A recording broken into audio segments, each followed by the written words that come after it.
Hey there guys, this is Flamzeron, aka YouTube's Tasuke.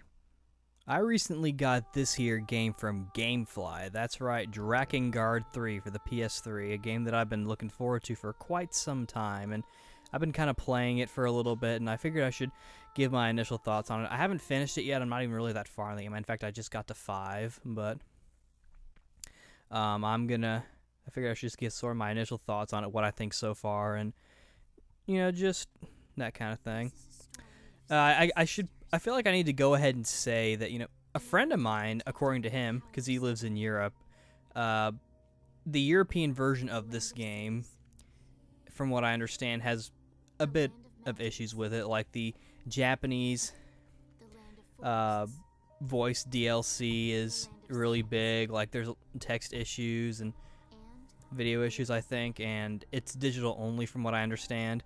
Whereas in the North American version, and I also assume in the Japanese version, it's retail as well as digital. At least for the North American version. I don't think Japan's really on board with digital distribution just yet, I think, based on what I've seen. I feel like they only do this kind of stuff when it's like special, when there's like a special reason behind it or something. But anyway, the first thing that kind of stood out to me when I watched the opening cinematic was how nice the CG looked. Like, it looked really good. Like, it made me think, like, this is probably what it would look like if it was on PS4, or at least something similar to it. But then I get to the regular game, and it just looked really crappy. Like, it looked like it was like a lower poly count, like there wasn't much detail in Zero's face, and it just didn't look that good. Yeah, it's unfortunate because in the non-pre-rendered CG cutscenes, the ones where they use the ones in like the actual game engine, as opposed to just making like a pre-rendered CGI cutscene, those look better. It kind of reminds me of Kingdom Hearts, how like in the cutscenes in the Kingdom Hearts games, the animation and whatnot would look a lot better, but then in the actual game, it would look kind of bad, and of course in the occasional CGI cutscene it looked a little bit better. But I feel like the CGI cut, like the pre-rendered CGI cutscenes, look really good. I was actually really surprised. The voice acting, I think, is pretty good. It's a little different than the first two Drakengard games. It's not British voice acting. I feel like Zero's voice actress does a good job, especially with her colorful language and the way she talks. I feel like does a good job. I almost kind of wish it was a higher voice though, just so that we would get that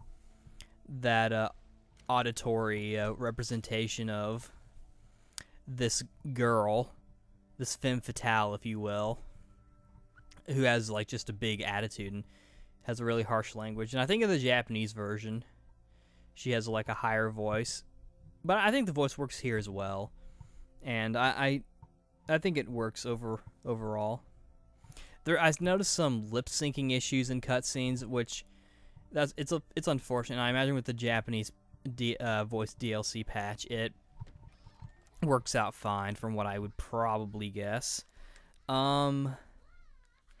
The gameplay, is what you'd expect. When you're on the ground, it's like Dynasty Warriors. When you're in the air, it's like Ace Combat. That's literally what the director of and the creator of the series describes it, and it definitely feels like Dynasty Warriors. I feel like it's more like modern Dynasty Warriors. It still feels a little clunky to me though, and the combos don't really feel as smooth and fun to pull off until you turn into like the E-toner mode, like you can do by pressing both L3 and R3 at the same time, and Zero will turn to like this mode. And that's pretty fun. It does a lot of damage, but it's still, I feel like overall just the gameplay is a little choppy. The story right now is a little cryptic to me. Basically Zero wants to kill her sisters, the other E-toners, and she tells her dragon, Mikhail, just very basic reason that she wants to be the only E-toner, but she doesn't give all the answers. And I think she did that deliberately. Like, even the way she responds, like, "Is that clear enough for you, you bitch?" and she probably would say it that way too. She says, well, she does say, "Is that clear enough for you?" And so many, I mean, that's her exact phrase, but she doesn't say you bitch or anything. She does say bitch when she's looking at herself in the mirror, but zing. So I feel like there's more to it than she's gonna say right now. And it makes me wonder if this is gonna just kind of be. Makes me wonder if Zero's actually the bad guy, and this game is supposed to be from the antagonist perspective, which I think would be a very interesting plot device for a game like this, because usually, and you could do it in different things, but like they don't actually tell you, and it's more of like they don't tell you until later on. I find that very interesting. It makes me kind of wonder. I mean, granted, her sister, the other intoners, they don't really seem too nice either, except for the blue one who just kind of wants to be friends with Zero.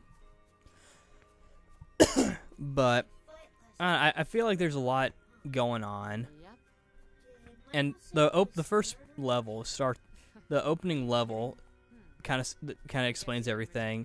Has Zero with both her arms, and because she loses her arm, and without the petal eye thing covering her eye.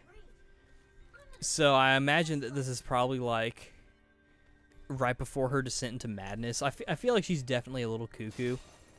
But and she had another dragon named Michael, who, you know, then eventually gets degraded into Mikhail. Apparently he, from what I understand, he died, then got reverted to like a younger version, which is Mikhail.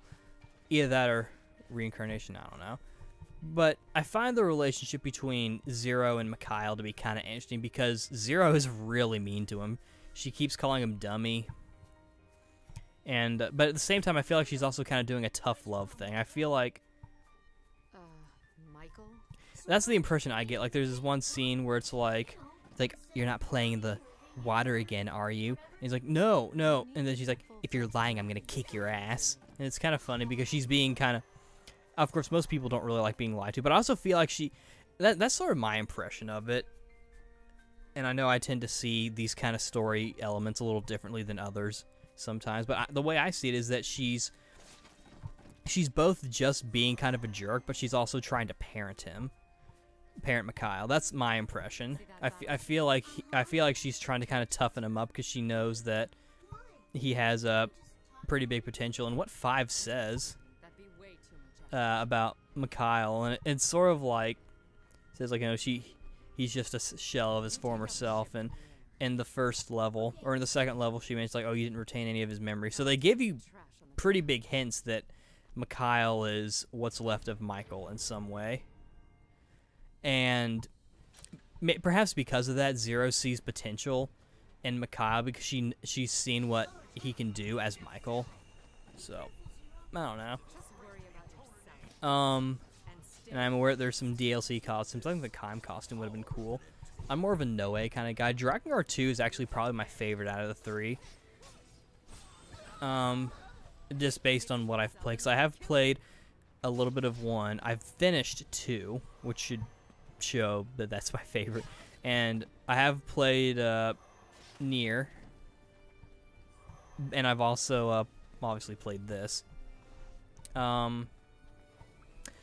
Like I said, Zero's language, I think find it kind of funny in how she has colorful language, and she does drop the F-bomb at one point. She just says like, "Don't play in the fucking mud," because she's out. It's in the beginning of the second level, and she's in like her little house, and she wakes up, and then it's like, "What's all that racket?" And then she goes and she sees Mikhail like playing in the mud, and he's like, "Knock it off!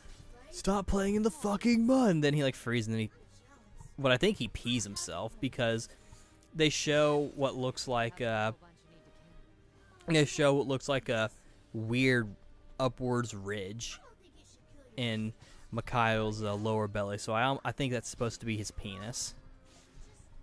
And it's kind of funny because they show a scene of like his tail kind of twitching up, and then he pees more. And it's kind of funny. And so this game is definitely I feel like the Drakengard series it's supposed to be kind of weird and graphic and disturbing. from what I've seen of the first game. I actually was really interested in the series, but then I learned about the ending with the giant fucking babies and how creepy it was and everything. And I think that's part of the reason why the second one's my favorite, because the second one seemed more tame, in my opinion. And this one I feel like seems tame as well. I mean, the three games definitely, I mean, obviously Drakengard 1 and 2, they connect with each other, kind of is in both. But I feel like this game is trying to be a little bit separate, kind of set a new standard for the series. And that it's still kind of weird, but it's more like being weird in other things and whatnot, not just the disturbing imagery. I don't know if that makes any sense. And basically, I feel like they're trying to keep the weirdness and the uniqueness of Drakengard while toning it down for those who are getting into it for the first time. But you know, so far it's not bad. I'm actually I'm really interested in the story because I kind of want to know why exactly Zero wants to be the only intoner, and I want to know what exactly happened. Like, what's her overall goal? What exactly happened to Mikhail?